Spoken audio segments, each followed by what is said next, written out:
Tetteh-Agbotui, do in the name of the Almighty God swear do in the name of the Almighty God swear that the evidence I shall give before this committee that the evidence I shall give before this committee touching the matter in issue shall be the truth, the whole truth, and nothing but the truth. So help me God. So help me God.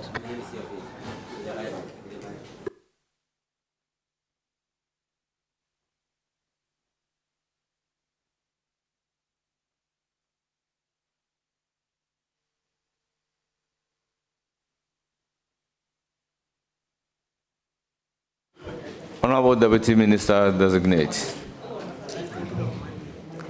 in 2 minutes, can you tell us about your background? Thank you, Mr. Chairman. Mr. Chairman, my name is Mrs. Gizella Tetteh-Agbotui. I am an architect by profession with over 27 years of experience post certification, if I can put it that way. I attended University Primary School in Cape Coast, then went on to Wesley Girls High School, then from there continued to KUST, and then also went to University of Ghana Business School to do my MBA. After that, I did a certification in International Airport Management. I'm married to my dear husband behind me. I have 2 lovely daughters. I'm a second-term member of Parliament, having broken the jinx of 32 years in the Awutu Senya West constituency, whereby no member of Parliament has been able to go concurrently for 2 terms, following my big sister's footsteps, Honorable Hannah Tetteh. In summary, Mr. Chairman, this is Gizella. Thank you. Thank you very much. Congratulations. I will then give the floor to Honorable Patrick Yabuama. Ambush. Chairman, this is an ambush. You let me settle in anyway. So, Chairman, let me go. I think I made some notes here. Honorable, congratulations. Thank you, Mr. Chairman. And we wish you the very best. But let's do some business here. Very well. As a professional architect, I know you have your own scale of fees, like other professions, the Bar Association and the Institution of Engineers. A lot of people complain that you don't charge within the scale or what is approved. Your profession is going to be supervised by your ministry, true or false? This is correct, Mr. Chairman. Can you run us through some of the fees and how you intend to use your new position to ensure that clients are properly protected and that they charge within the approved rates by law? Thank you. Thank you, Mr. Chairman. Mr. Chairman, as you know, the Ministry of Works, Housing and Water Resources has also the supervisory mandate over the various professional associations, which is the Ghana Institute of Architects, the Ghana Institute of Engineering, Ghana Institute of Surveyors. And so they often come up with a scale of fees. It's often a composite figure.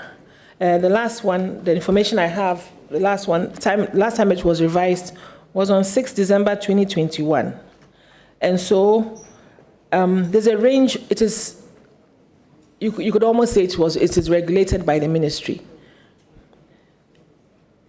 The range of the categories of professionals are the project director, principal consultant, senior consultant, consultant, and junior consultant.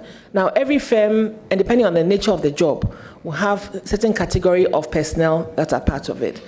And so, based on obviously your seniority, there will always be maybe one senior person in a typical job environment, one senior consulting environment, one senior person with some junior personnel. Whichever way, the composite figure is 16.5%. Now, this makes up, it's not just an architect, it is most of the time. There will be an architect, there will be a civil structure engineer, there will be a quantity surveyor, there will be an electrical engineer, there will be a mechanical engineer. So it is a composite figure for a team of professionals.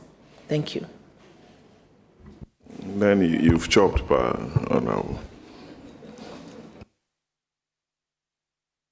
Mr. Chairman, should I respond to that?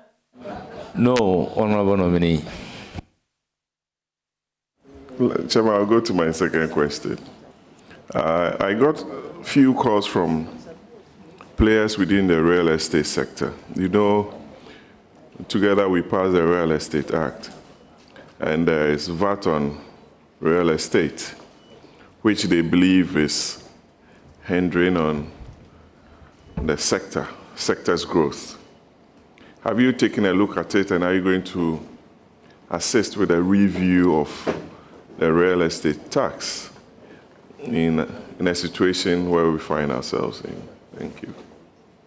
Thank you, Mr. Chairman. Mr. Chairman, I'm not a tax expert, and so the nitty-gritties of the elements would be a bit foreign to me. But what I know is that typically there will be VAT taxed on in whatever development that the estate developer does.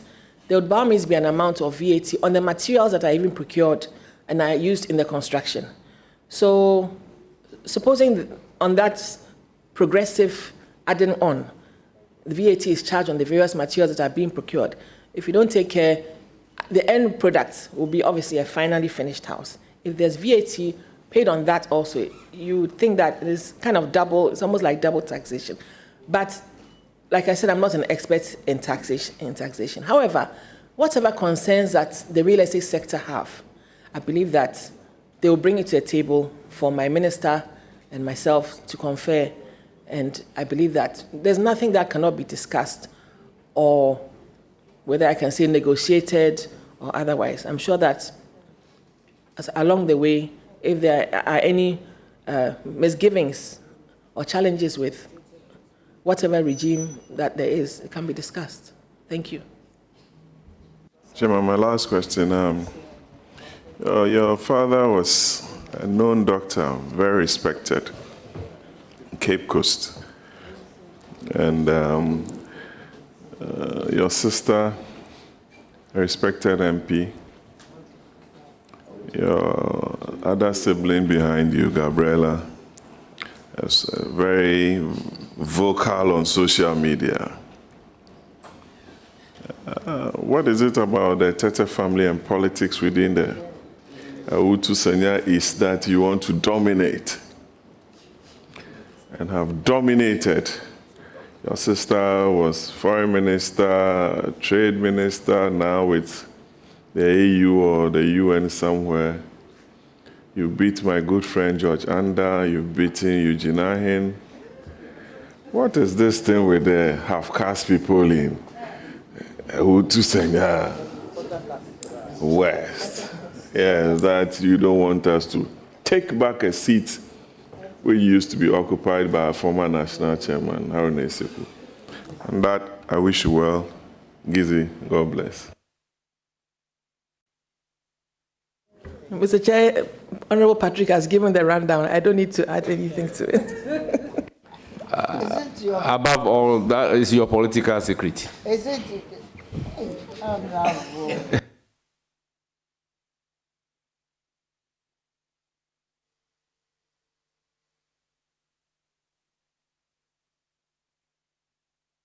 So, Honorable Haji Aladi Ayamba.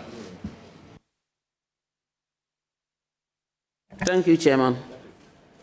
My sister, congratulations. Thank you very much.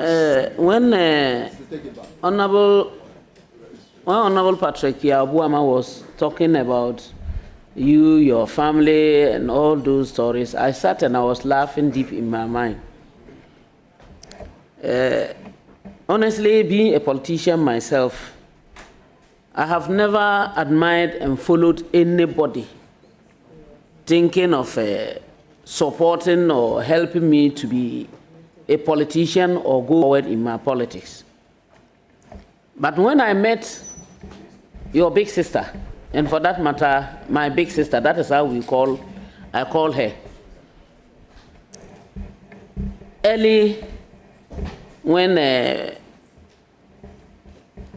late President, His Excellency Jerry John Rawlings was around, I just embraced her, and she continuously encouraged me until even when I came up as a national officer and became an MP, and she gave me all the support. So I'm not surprised, and I will not be surprised if you continue even to be there 10 times, and I hope so. Yes, it's natural. You can do it, and you are doing it. It's a simple thing. You are gifted, so it's not about a half caste or a quarter caste or a full caste. However, my sister, your profession is a profession that whenever I look at it, even looking at people outside, and you get up to speak in Parliament, I wonder how you have been able to do it. Because I think it's mostly predominantly a male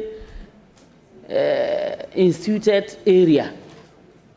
I don't know, when you were in school and decided to take up these courses or this line of study, how many of you were in that class that were women or girls who actually took up the trouble to become engineers? Thank you, Mr. Chairman. Honorable, we were 40 in the class, and there were 10 women and 30 men. That class of 1990, we entered KNUST in 1990. It was actually, at first they used to take very small classes, 18, 20, they wouldn't go beyond 22. So ours was like the largest jump they had ever taken, even in quantum. Now the university takes much larger classes, but they started with us. It is a male-dominated area, yes. In fact, a bit of it maybe stems from upbringing. As you know, we are 4 sisters. Our father did not bring us up to be soft. Let me use the word independent. We are quite independent, and so he also did not withhold advice. If this is what you think you want to do, then go ahead and do it. And being a woman does not deter you from doing it. And actually, working with men is also quite pleasant. And all 10 of us in my class, if I recall, we are all practicing in one way or the other. We are all practicing. Thank you. My second question, Chairman. I might not know much about your area, but I know mostly some of the works that are done, especially building, construction, what have you. You people have a lot of work to do there. Sometimes you either see or you hear how buildings collapse because maybe they haven't followed the rules and regulations binding the putting up of such structures.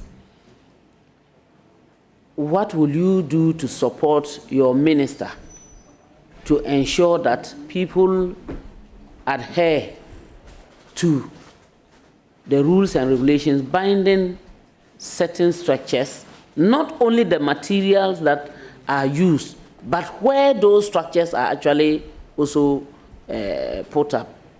What will you do to support your minister so that they will adhere to it? We don't have those problems.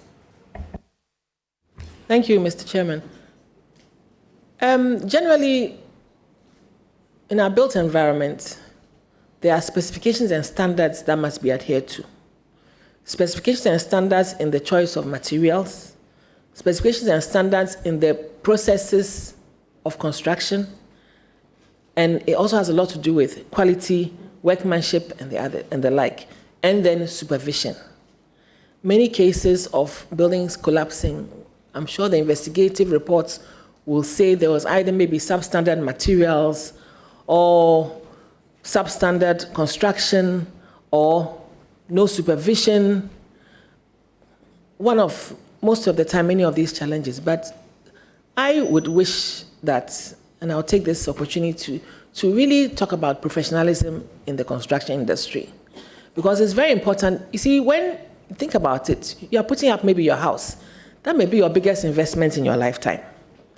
And so you must use the right professionals and have the right supervision, using the right materials and the specifications, so that at least your investments are secured. I remember there was a case of a professional. I won't mention the professional's name, and he told me, oh, he's called his mason to come and do this and that and that. And he was saying with such authority that I realized that the man didn't really need my advice, because he's called the mason to give him the advice. It's like medicine. Sometimes when people are sick, they'll start from self-medication. Then they'll go to a drugstore. Then they'll go all along the way until they remember that the doctor is the one they should have seen in the first place. So a bit of an analogy like that. Professionalism, the professionals are there, and I think that we should just use them. Thank you. Last but not the least question from me. My sister, housing is a very big problem when it comes to most of our institutions. And I know our party especially have tried as much as we can to put up housing for some institutions, but there are many more. Yesterday, even when the president was presenting his statement, he mentioned how no school will be put up without housing for teachers. Excellent.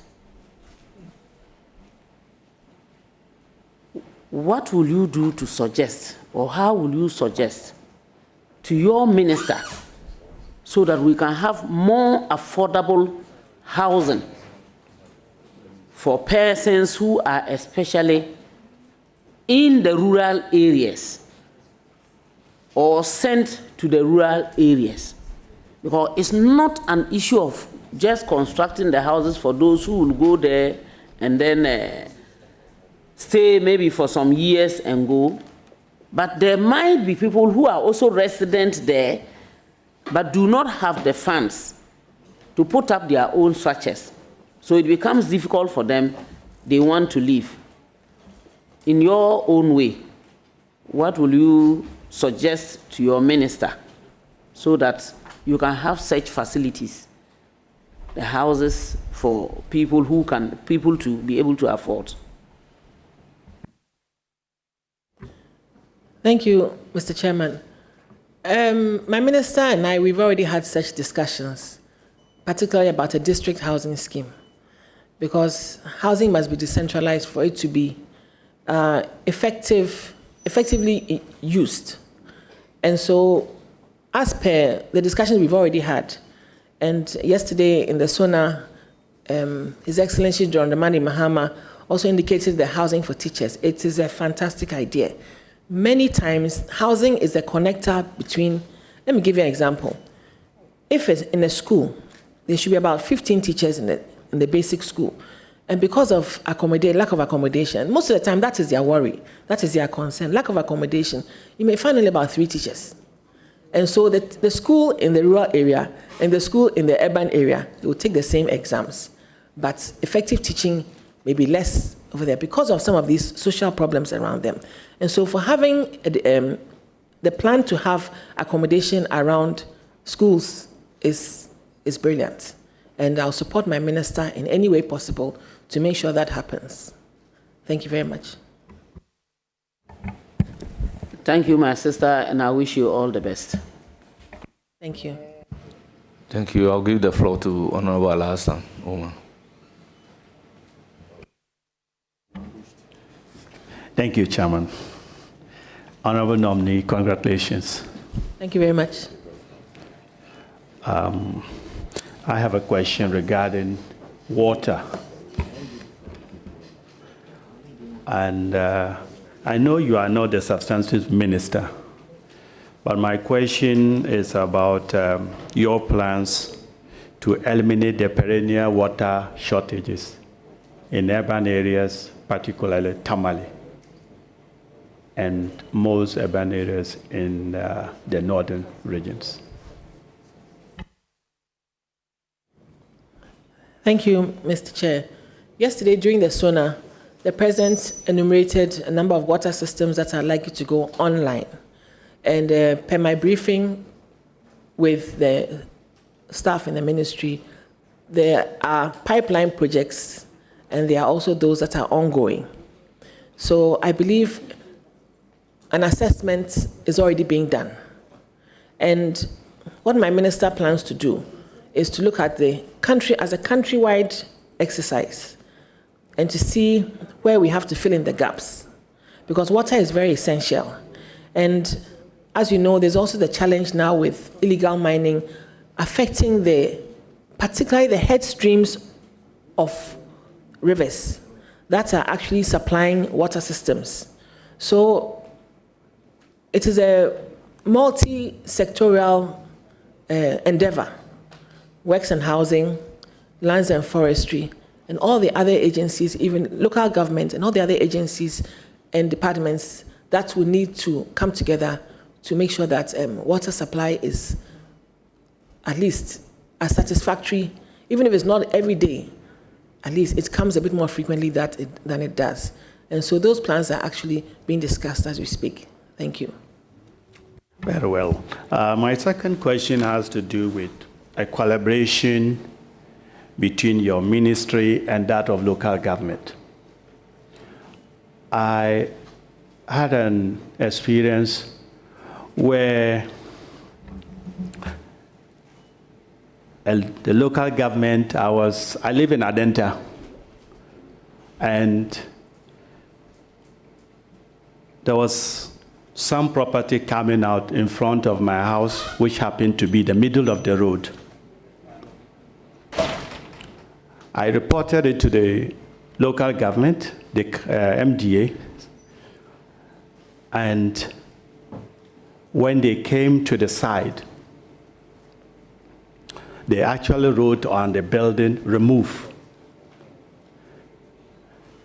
A few weeks to that, I saw them building a wall around the building that is written on it, "remove." I returned to the assembly, and nobody had time to listen to me. And that is the end of it, because I had no place to go.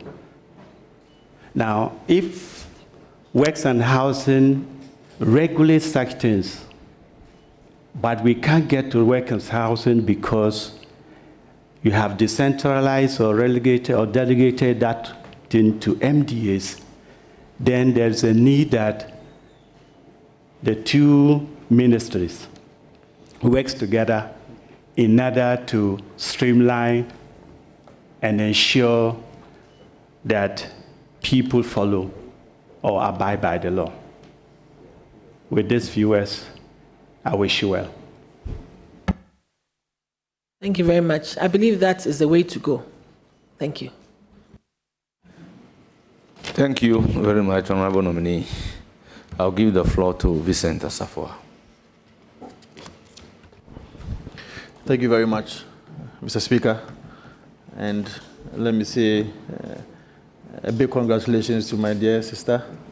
I think on the floor of Parliament, you've discharged yourself very well for the Ghanaian people to know that indeed you are a good legislator. However, I have 3 questions for you. It is only to give you an opportunity to tell the people of Ghana what you are made of. For those of us who are on the floor of Parliament, we know your capability, but we want you to showcase your capacity and capability to the Ghanaian people. My first question is on the National Rent Assistance Scheme. I think that the NDC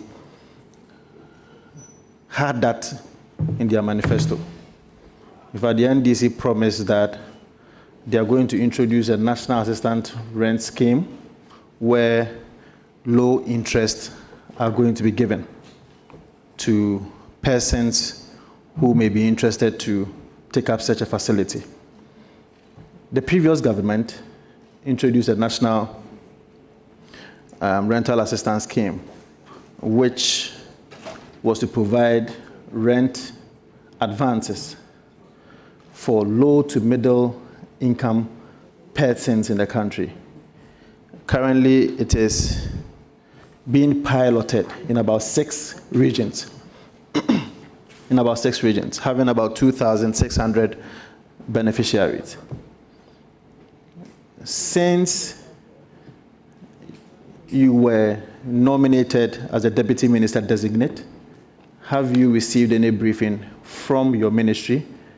And would you want to go back to what is already being implemented, or as a government, you bring about a new system of the national rent assistance scheme?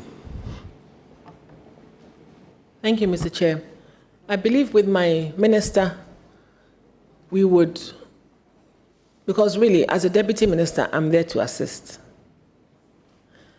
So it is likely that we would have to look at the scheme. And if there are any adjustments and to make it, to improve it, we're likely to do that. Thank you.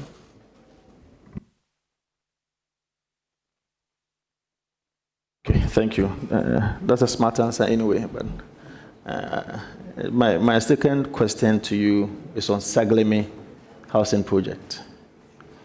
It was a project that was heavily criticized by your party.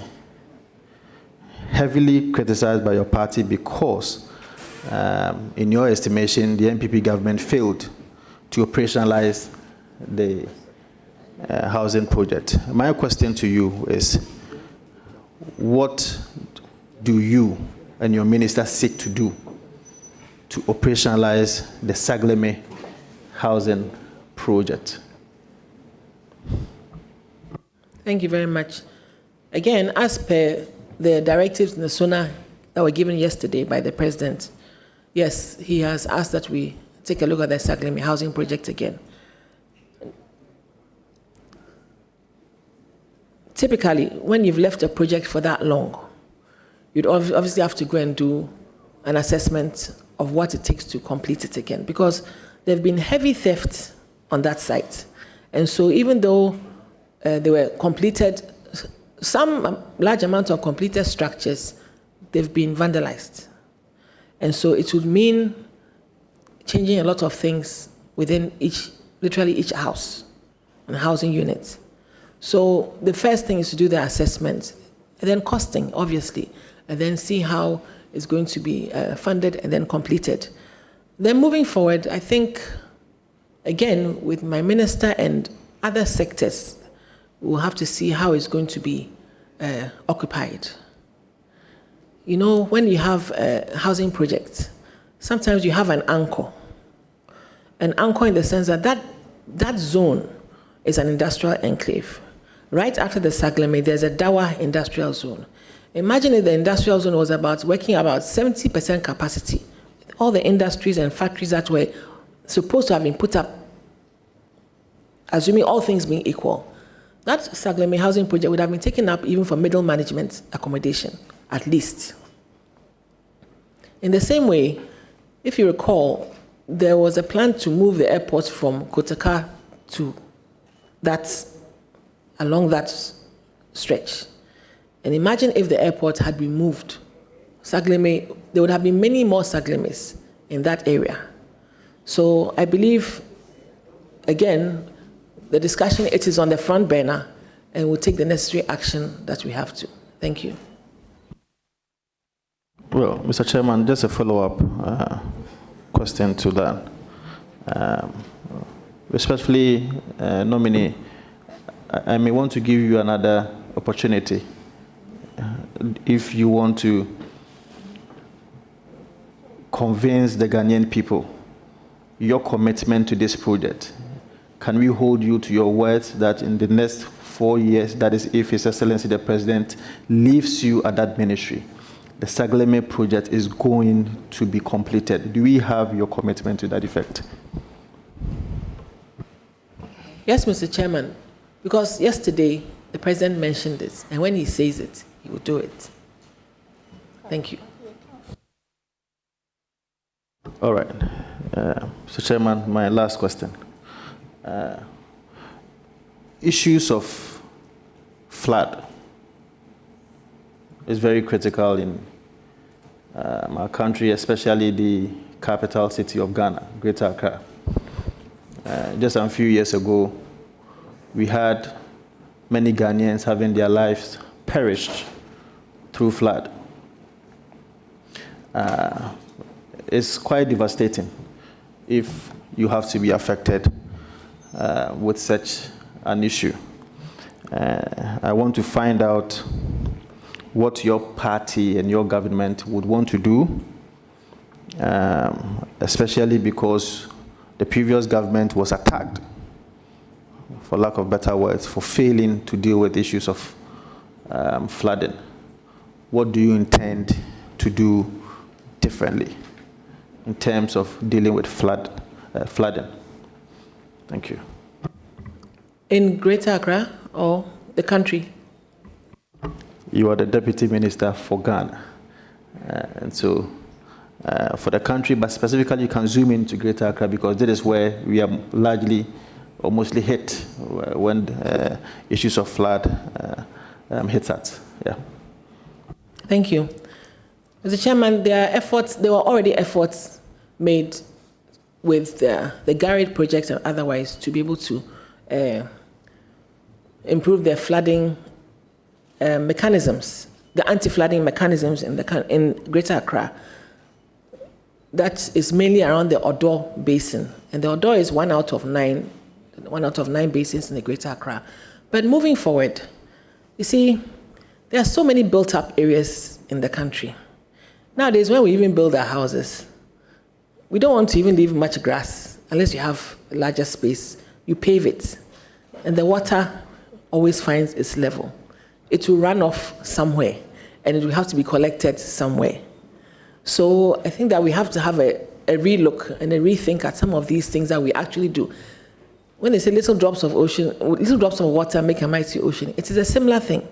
Little interventions that everybody paves their little square, putting it together as a composite. There's too much runoff. And so water is not, and then also there's been a lot of building in the areas which should have been reserved. For example, the wetlands, they act as a natural basin to hold excessive water and then slowly percolate into the ground. Even the wetlands are being built on. Places that could have been what they call reserve, they call them retention ponds or retention areas, green areas that will allow water to just percolate down into the soil, fill in the aquifer, and also at least refresh the water table, and then be able to absorb excess water. We are also building all those areas. And it's not only in Accra, it's happening in lots of urban areas. The rural areas are not as affected as the urban areas are, but the excessive buildup is causing problems. Together with my minister, we'll do the best that we can, but having mechanisms to control flooding is a continuous process, and every government will have to do their part up to a certain point and then continue. Sometimes the funding for it is a bit of a handicap because this is heavy capital expenditure. And so sometimes you may not be able to get the funding that you need to be able to solve all the problems, but at least there are some that you can solve, and certain attitudes and maybe revision of certain practices that we all do, particularly building up everything. I think that together we can solve it and do something about the flooding. Thank you. Thank you very much, Mr. Chairman.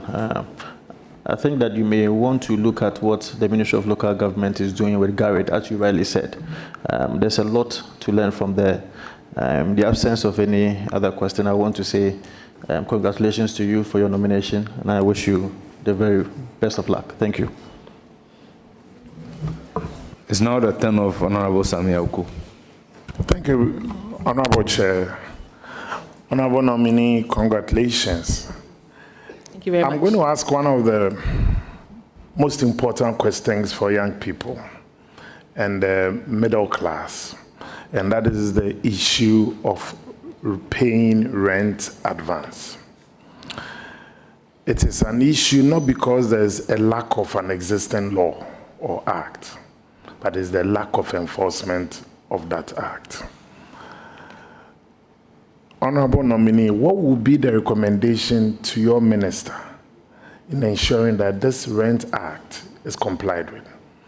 What would be your recommendation to your minister in how to handle landlords and landladies, especially in this subject matter? Because I'm sure it is a matter that you are so familiar with, and it's a matter that is so prevalent in the urban centers of our country. Thank you. Thank you, Mr. Chair. Together with my minister, the best way to handle this would be to have a review, a discussion, a dialogue around the whole rent control and rent management system. Now,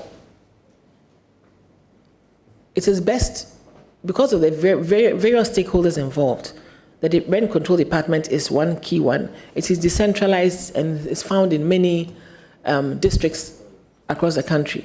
But they still always have issues with rent, and it can really bring quite a number of conflicts around. So yes, the discussion will be had. We are very committed to solving as many problems relating to our ministry as we can. And that assurance I will give you from my minister. Thank you. Honorable Chair, a follow-up to that question. I want your honest and personal opinion on this matter, not a stakeholder engagement. Thank you. The law says the rent should not be collected for more than 6 months. But just as you said, with the challenge of, there is a challenge of enforcement of that. But again, it will come down to dialogue with stakeholders. Because with time, if, for example, I'm building and I've been charging 3 years advance, 2 years, 3 years advance, and all of a sudden I'm being told that I must comply with the law and come down to 6 months. People feel that they have made an investment in housing. They feel that they have made an investment and they want returns. And some people, actually, it is their business to build and rent out for 2-3 years. And they get some bulk money and they go and start the next one. And yes, I also appreciate that the young people, young middle class, anybody who actually needs a place, who is starting life, will need a place to stay. I can only say that the approach of dialogue is the way to go. Thank you. Very well. Honorable Chair, my second question, if I may. Honorable nominee, I take you to the university campuses and the tertiary institutions, and in the specific area of housing for tertiary and university students. It's always a delicate and a tricky matter. What would be your personal position on this matter as far as landlords in these environments, especially in the housing and accommodation for tertiary students and lands closer to these institutions? The landlords always want to demand a commercial rate, and the students always want the affordability. It is also clear that many of our tertiary institutions do not have the capacity to always put out these housing units for students. And what would be your personal recommendation and opinion in this particular matter? Thank you. Thank you, Mr. Chair. So university accommodation, in our time, we were not as densely populated as they are now. And so, yes, there's been a very huge demand on university accommodation because the numbers that are taken to universities every year just get larger by the day. And it is also a business for some people who have built hostels for university campuses. Again, Honorable Sami Auku, I'll take you to the issue of there must be the dialogue. That's where it all starts from. Because there are so many universities now, and apart from the accommodation they have on campus, the private hostels that are there, again, it's somebody's investment. To be fair, it is somebody's investment. They've put a lot of money into it, and they will expect returns. But they can also not be exorbitantly charging rents and rates as and when they please. So that is why the dialogue is important. Because sometimes you can also not impose, it becomes a demand and supply issue also. If there's not enough, and this is what is there, what do you expect the person to be charging? That is why sometimes the dialogue must be. Maybe the university could come out and say that these are the rates that are acceptable to us, our students. Maybe that discussion could be had. But at some point, it has to be a dialogue, starting with that. Thank you. Honorable Chair, my follow-up question, please. So, Honorable Nominee, would you encourage government to still go into this housing for these tertiary institutions? Mr. Chair, if there has to be an assessment, an evaluation of how successful university housing has been. Because in every urban area, there may be different nuances. So for example, Accra may be more expensive than Tamale, for example, because it's like real estate. The rates are not the same. Again, a dialogue would have to happen.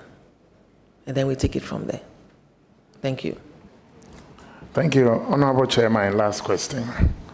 And I admire your loyalty to your country as well.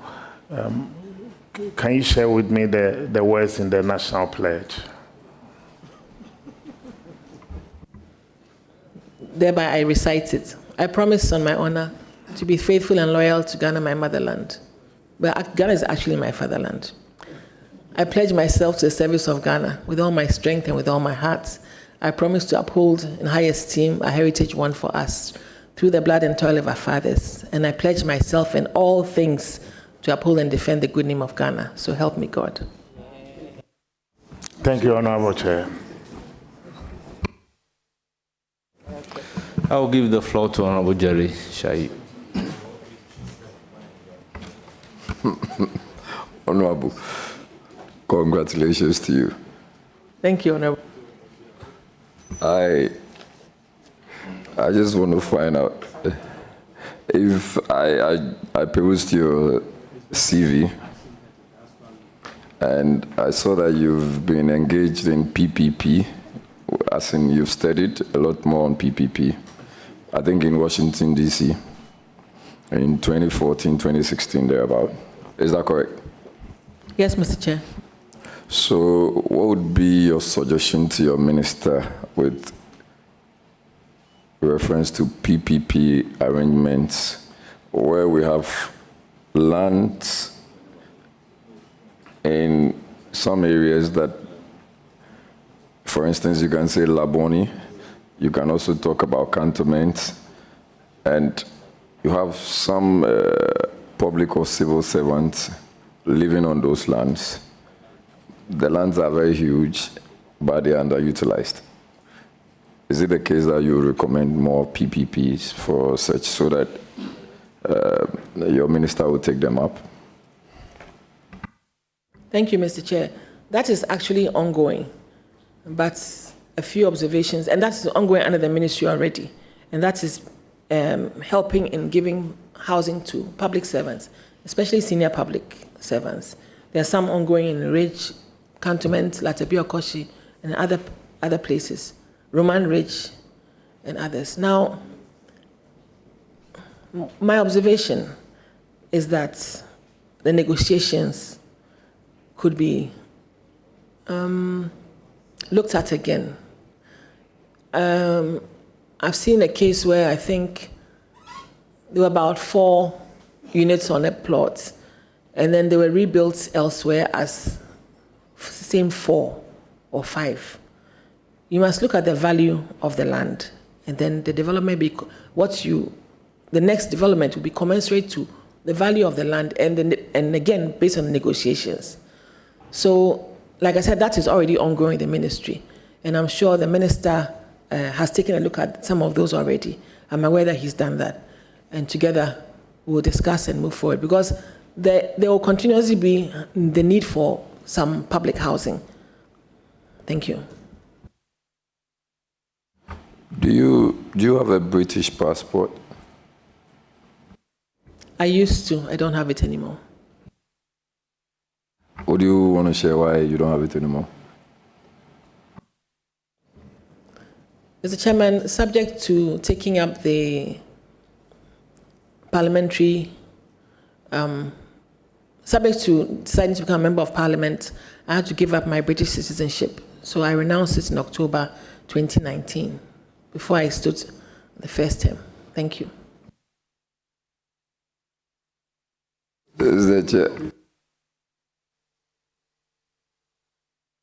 Please address the chair and go ahead and ask your questions. Please, please.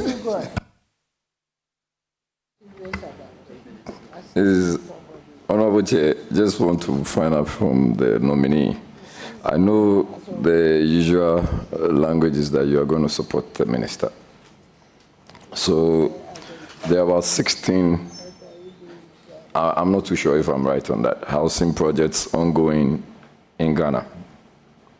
And most of them are, so I just can remember some which I've noted: Asokori Mampong, the Amasaman Affordable Housing Project, the Gbechile Affordable Housing Project, the Jonah Jekum Kufo Affordable Housing Project, Kufuridia Old Estate Affordable Housing Project, Pong Affordable Housing Project, Lahugu Affordable Housing Project, Legacy Court Affordable Housing Project, Mauli Court Affordable Housing Project, a lot of them. And I have not exhausted the list, but I'm sure you have an idea about what I'm talking about. Would you recommend to your minister that these projects are sustained and completed, and how do you ensure that the projects stay within the budget? So we are not coming back to say that prices have changed in a month or 30 days, and therefore we need to review. So first of all, how do we sustain that, and how do we ensure that the budget is not changed? Thank you, Mr. Chair. The budget not changing is not set in stone. It may be a bit difficult because the prices of building materials change all the time. So, for example, when the let's say when the Asokori Mampong housing project started, the price of cement would be X. And now the price of cement is X plus something. And realistically, you cannot call a contractor to go and complete a project when the prices of the materials have changed. They will not even take it up. And so, but at some point you can lock in certain pricing that if you complete within this time, but then you must also make sure that you pay within that time. Because most likely a contractor may go and take loans to complete it. And to be fair to him, he's also running a business.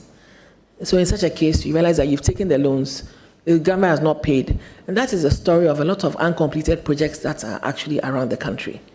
Not only housing projects, it cuts across. So I think there must be a point when you decide that we'll try and finish this, make this money available, and get competent contractors who also will be able to execute the work. And then you know that by then, at least you'll be able to finish them segment by segment. Because sometimes you can be doing so many things at the same time and then you're spreading yourself thin. So the reality is that prices change. Thank you. Mr. Chair, just a follow-up on that. So are we going to have any assurances from you as you go into support so that, you know, the key word is affordable, and they are normally for a certain group of people, say civil servants, public servants. But when we finish building these projects, normally they end up going to the rich and famous like Gabriela. Are we going to ensure that these properties will go to the proper public servants and civil servants who can afford? Oh, Mr. Chair, there will come a time when the civil servants will even see that finding their own one plot somewhere and putting up their own house may even be more affordable for them. But sometimes the locations of the housing, public housing, is what matters, because you will not be able to get certain locations at certain price. So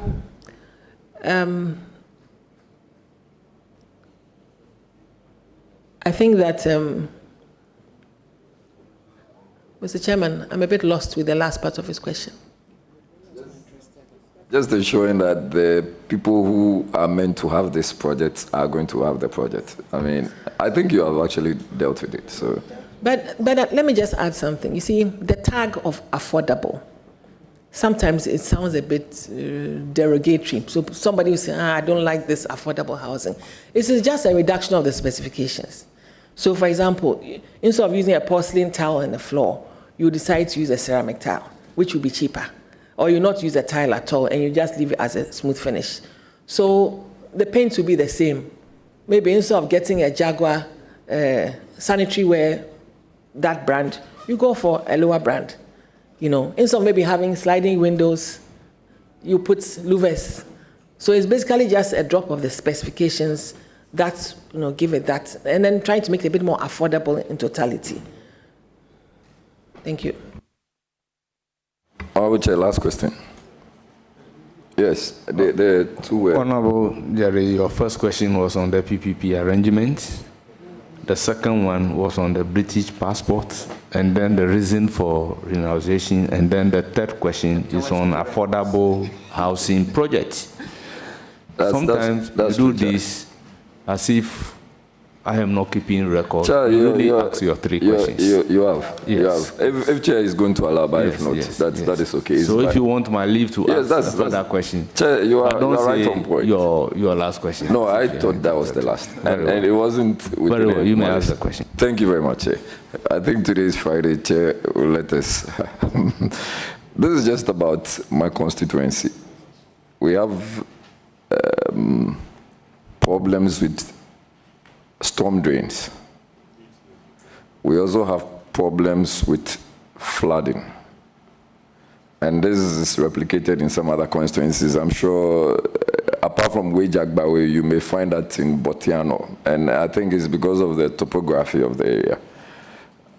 Do you have any plans? Because we talk about dredging. And now, even dredging, largely, you won't have the district assemblies doing so. You have the money for desilting as well. I'm more excited seeing you there because that's going to be a way to solve these problems. Are you going to assure us that you would find ways to solve these problems, especially on the construction of storm drains and then dredging and desilting? Thank you.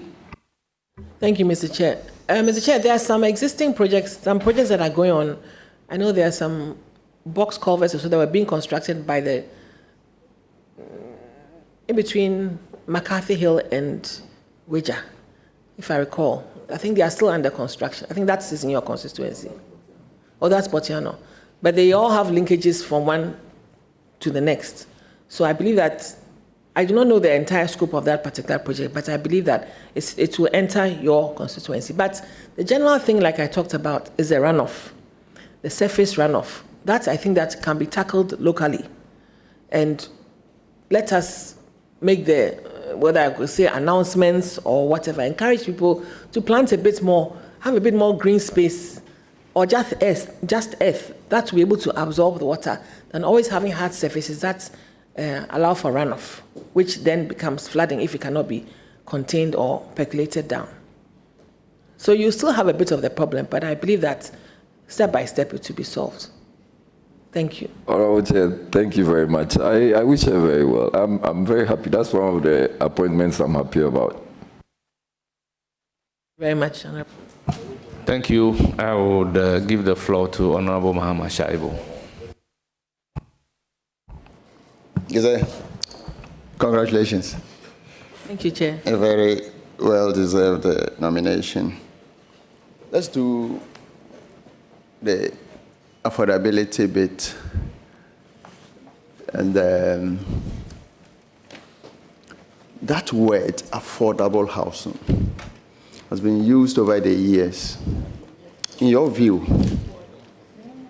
given the current economic situation, income levels of middle income, basic civil servants, do you think we should still be calling it affordable housing, or you want a different name for it?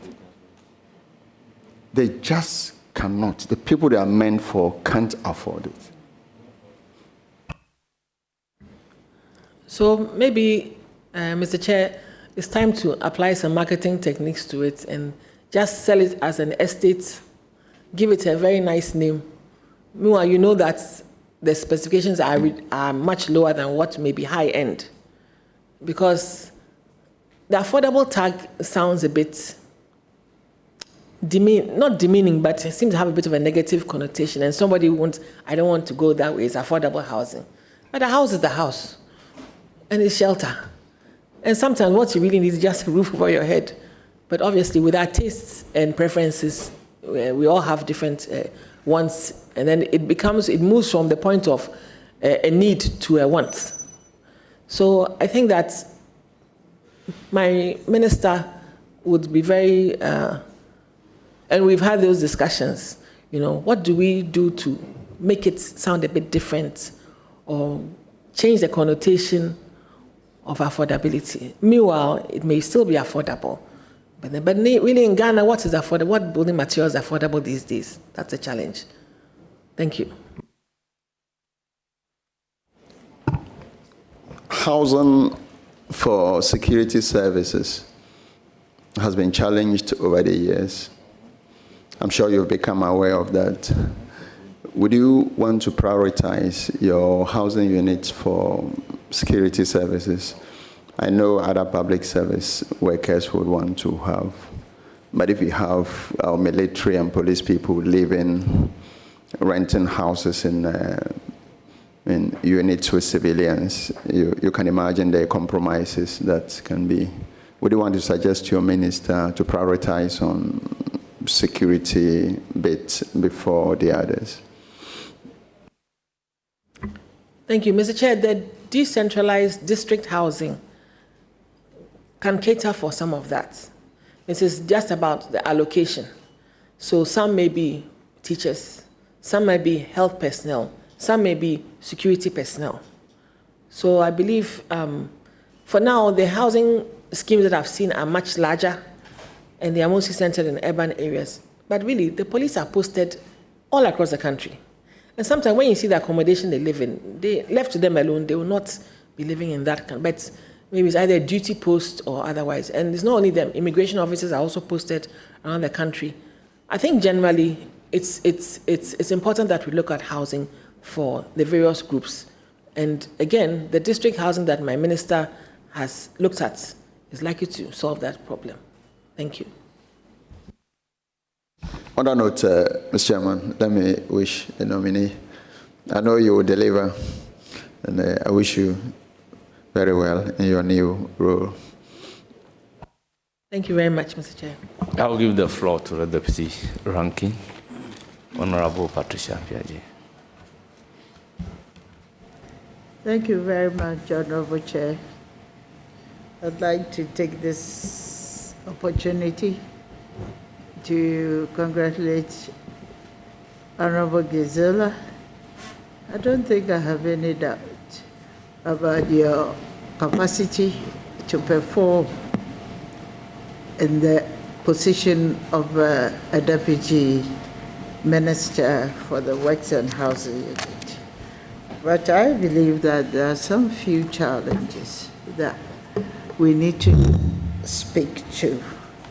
And the challenge is, I see your work as one of monitoring, one to ensure effective implementation, and the right evaluation in order to track progress. Honorable nominee, do you think your ministry has been very efficient in addressing all these challenges? And if not, how are you going to support your minister to ensure the deepening of these challenges? Thank you. Thank you, Mr. Chair. It all boils down to execution and implementation of the programs and the projects that the ministry has chosen to do. Mr. Chair, I'll give the fullest support that I can to my minister. I'm a technical person by training. My minister is management, and I think it's a perfect blend of expertise that the two of us will be able to make sure that our plans and programs are make the necessary progress that we want to. But to be fair, a lot of it has got to do with resources that come to the ministry. But there are also creative ways of finding resources. With this day and age, in this day and age of climate change, I believe that we can also even tap into some of those climate funds to be able to support some of the programs that actually go on over there. And so I believe that there will be a blend of all that. We have actually discussed, because we've had some brainstorming sessions on how we're going to move the ministry forward. And I believe that will be, there are better times ahead. Thank you. Thanks for the assurance. Honorable nominee, Mr. Chair, I'd like to find out the challenges that pertains in my constituency, Asokwa constituency, is something that runs across most constituencies. And the challenge is that in Kumasi in particular, we have a number of rivers running through the constituencies, which is creating a big problem for road construction. It's creating a problem for road construction because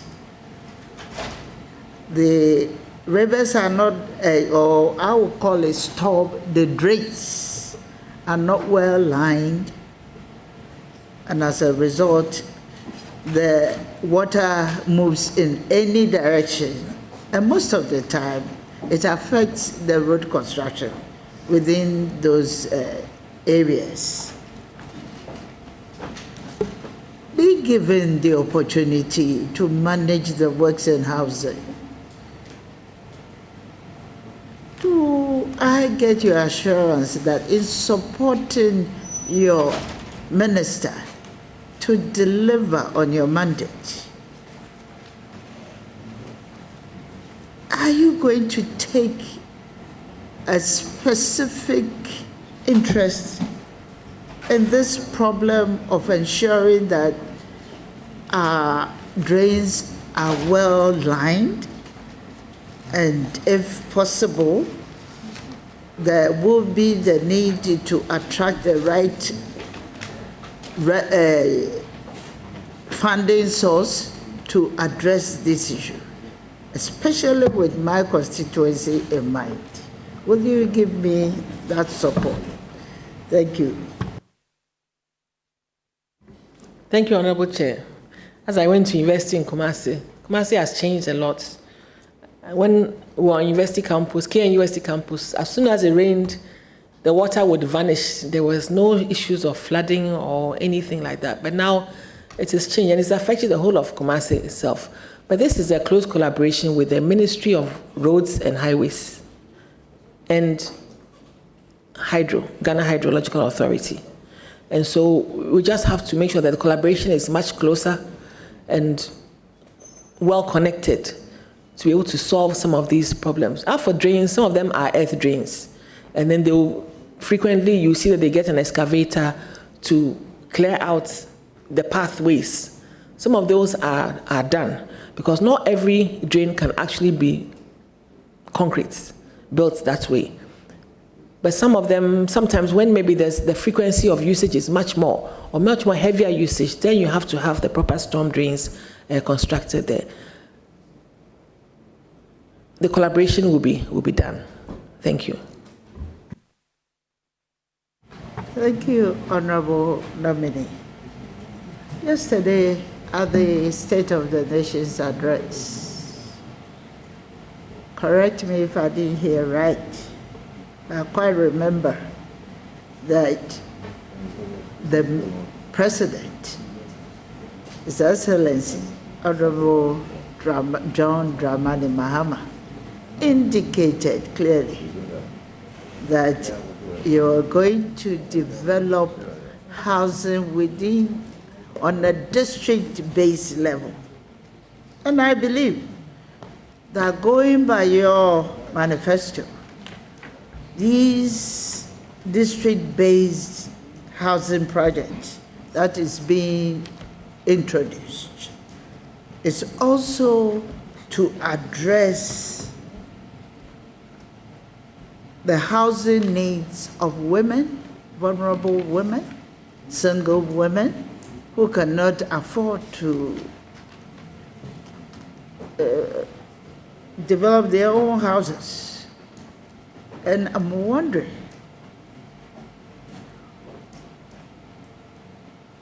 listening to your issues about whether a house is affordable or it's not affordable, I think in all this, if we want to look at affordability of a house, the issue will be what kind of material you use to construct.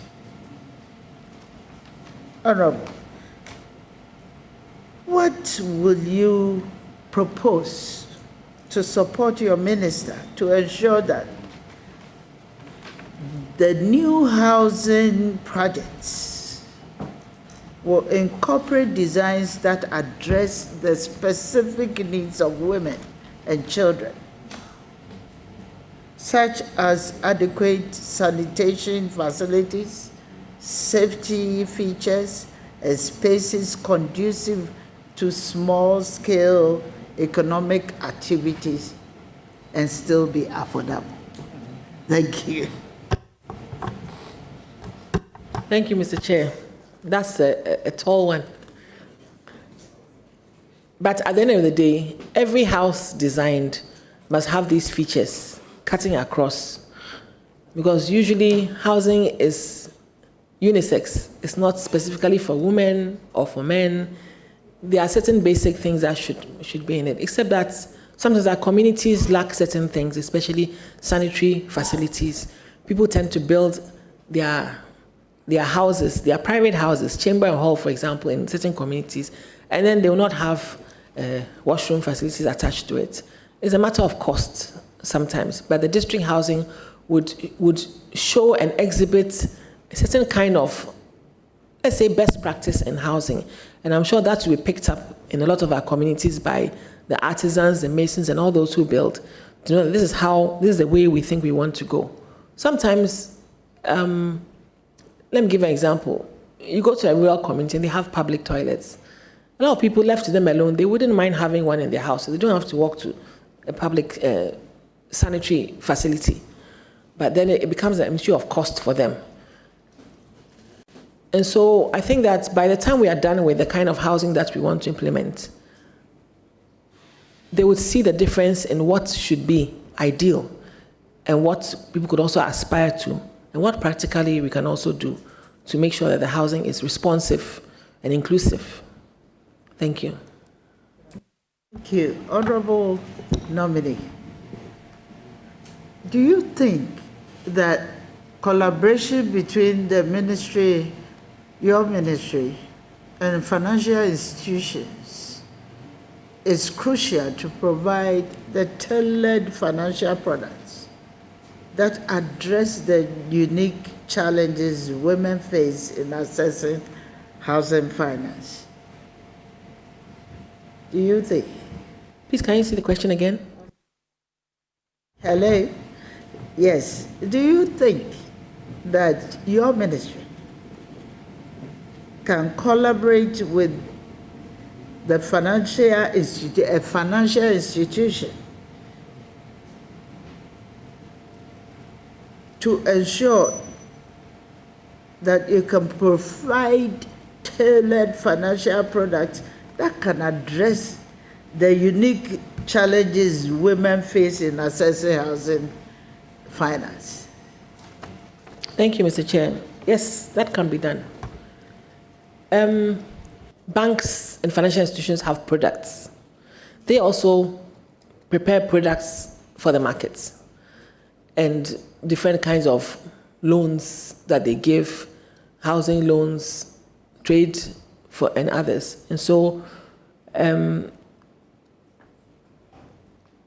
they may even be able to prepare a package or a product with a fair affordable mortgage for that. But most of the time, looking at the kind of interest rates that we have, interest rate regimes that we have, it is difficult to necessarily come down to certain levels that we would prefer and we would like to see, and make sure that women will be able to be part of them. But not all women are vulnerable. Ghanaian women are very hardworking, and you'll be surprised that sometimes you ask them to even find 10,000 and they can produce it for you, whereby maybe somebody else can. So it's a matter of having the right products for them to assess. Thank you. Thank you very much, Honorable. I acknowledge the fact that not all women are vulnerable, but majority of women are. And majority of women are single mothers.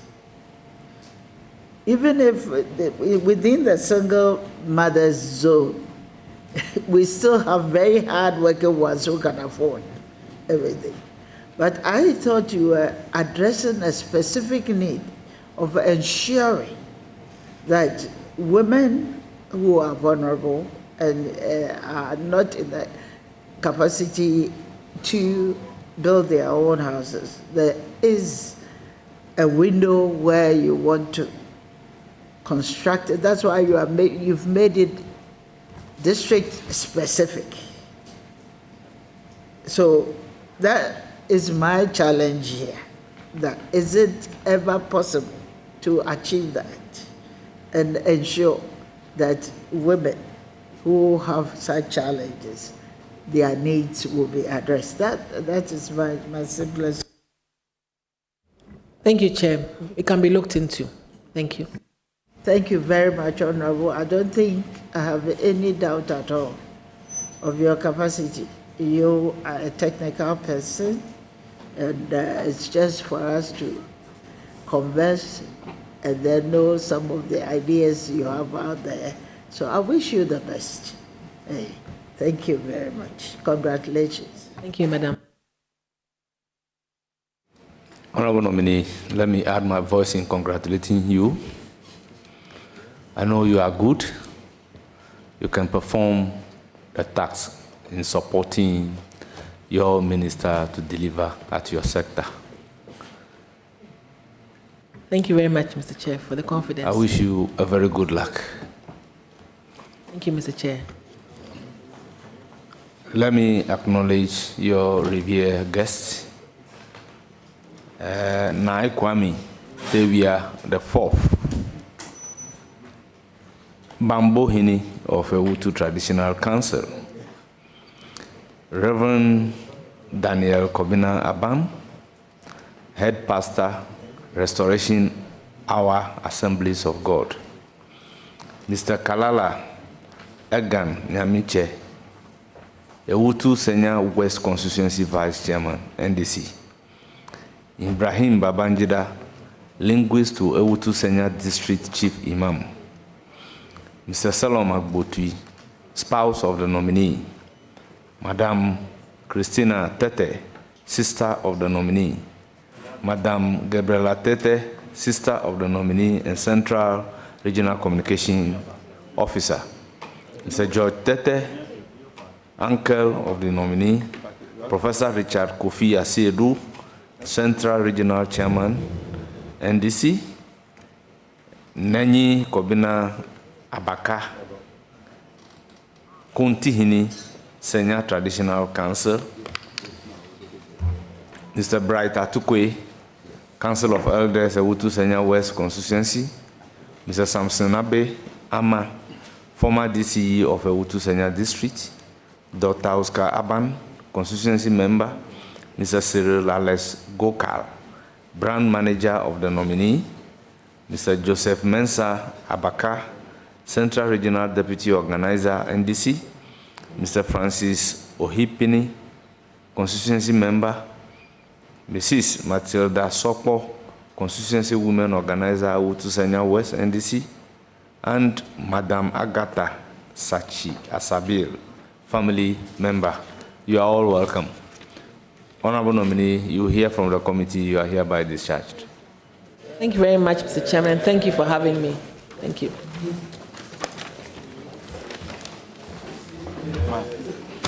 Honorable members, we'll take a short break. Lunch break and come back at 3.